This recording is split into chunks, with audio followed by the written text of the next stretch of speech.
Good morning, dear students. Welcome to the online coaching. Today we are going to discuss about types of cell और cytoplasm.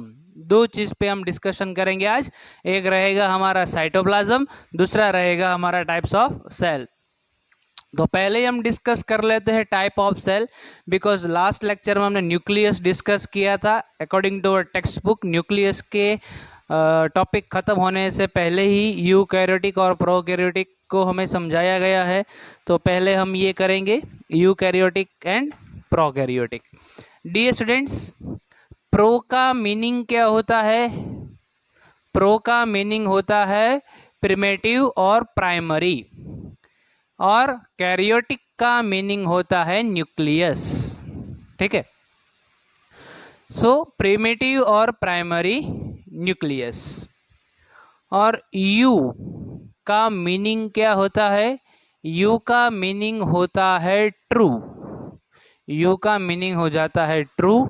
इसका होता है primitive या फिर primary. ठीक है. Primary nucleus and true nucleus, ये इसका सिंपल मीनिंग हो जाता है. ओके डियर स्टूडेंट्स, जब पहले रॉबर्ट हुक ने सेल डिस्कवर किया था 1665 में, now you are seeing it is 2020. Okay, so many years has passed, many evolution has taken place, many decades have passed. पहले जब सेल का स्टडी होता था तब उनको कुछ चीज़ें दिखती थी सेल के अंदर, क्योंकि वहाँ पे ऐसे इक्विपमेंट्स भी नहीं होंगे डियर स्टूडेंट्स, या फिर ऐसा कोई डिस्कवरी भी नहीं हुई होगी. तो पहले का जो सेल था उसके अंदर क्या क्या स्ट्रक्चर्स थे. ठीक है. और सपोज कोई चीज़ दिखती है तो वो कौन सी कैटेगरी में हम डालते हैं, उसके बेसिस पे ये दोनों कंपैरिजंस किए हुए हैं. एक है प्रोकैरियोटिक और दूसरा है यूकैरियोटिक. यू का मीनिंग ट्रू रहेगा, जो लेटेस्ट है अभी का, टिल 2020, ये वाला eukaryotic. And this is after 1665 till evolution has taken place, and this as the changes came in front of us. Prokaryotic में अगर हम जाए डिटेल्स में तो पहले उसकी साइज के बारे में डिस्कशन करेंगे. Size of prokaryotic cell is 1 to 10 micro. This is mu. U नहीं है, ये म्यू है, और उसका पावर है 10⁻⁻⁶. So size is 1 to 10 micrometer. Nucleus absent जो मैंने यहाँ पे लिखा है, इसका मीनिंग है वेल डिफाइंड न्यूक्लियस. यहाँ पे दिखता नहीं है. पहले के सेल में वेल डिफाइंड न्यूक्लियस होता नहीं था. Nucleolus was absent.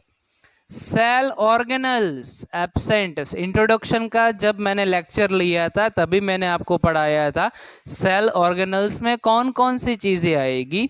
Cell organelles में आएगा mitochondria, Golgi apparatus, vacuoles, plastids, each and everything. That each and everything is absent in prokaryotic cell.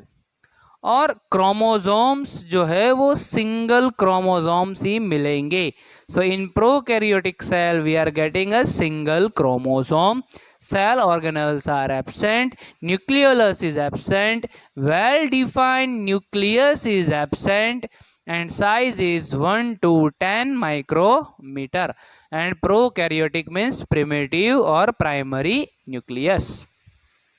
अभी बात करेंगे हम true nucleus means eukaryotic cell की. उसका साइज जो है प्रो से बड़ा है, 5 to 100 micrometer means 10⁻⁻⁶.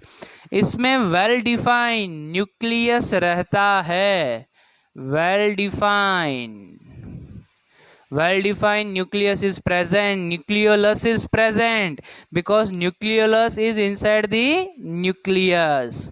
Cell organelles are present and chromosomes more than one. Okay, so this was a short and simple comparison of prokaryotic and eukaryotic cell. Now we were discussing about the cytoplasm. This is plasma membrane. Plasma membrane के अगर हम अंदर की बात करें तो यहाँ पे साइटोप्लाज्म है, यहाँ पे साइटोप्लाज्म है और सेंटर पे है न्यूक्लियस। तो हमें तो बात अभी साइटोप्लाज्म की ही करनी है। Cytoplasm is made up of cytosol. किससे बना हुआ है ये? साइटोसॉल से। और साइटोसॉल ही सब मिनरल्स, विटामिन्स, प्रोटीन्स को कैरी आउट करेगा। मीन्स सारे सेल ऑर्गेनल्स कहाँ पे मिलेंगे आपको? ये साइटोप्लाज्म के बीच में।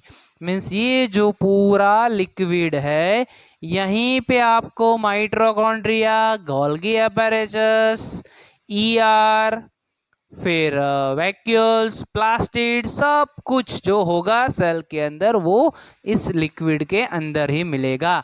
आप माइटोकॉन्ड्रिया को न्यूक्लियस के अंदर मत ढूंढना, यहीं पे आपको मिल जाएगा। Clear? So this lecture was in a discussion of cytoplasm and types of the cell. Cytoplasm has cytosol. Remember this thing. Okay. Now in the next session we will discuss about cell organelles.